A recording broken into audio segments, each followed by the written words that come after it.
మసగొని రేగుబండ్లకును మౌక్తికముల్ వెలబోసినట్లు దుర్వ్యసనము చెంది కావ్యము దురాత్ములకిచ్చితి మోసమయ్య నారసన తుంబూత వృత్తి సుగరంబుగ చేకూరునట్లు వాక్సుధారసములు చిల్క పద్యముఖరంగమునందు నటింపవయ్య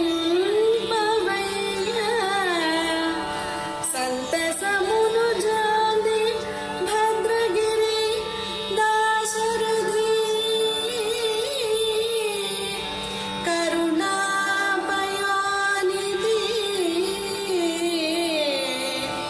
దాశరథి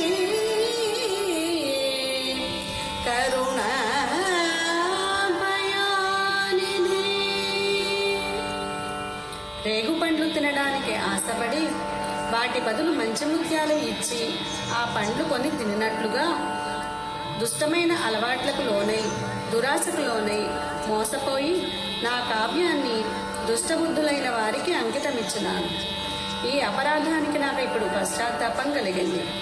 ఓ భద్రాచల దశరథ రామ, ఇప్పుడు నీవు నా నాలుకకు తప్పు చేసిన దానికి పవిత్ర భావం చేకూరే విధంగా పద్యం వ్రాస్తున్న నా ముఖరంగంలో నోటిలో సంతోషంతో నటింపుమా. అట్లా చేస్తే నా నాలుక పవిత్రమవుతుంది, నాకు మంచి పద్యం వస్తుంది. అమృతం వంటి వాక్కును మాటను నాకు కలిగింపుము.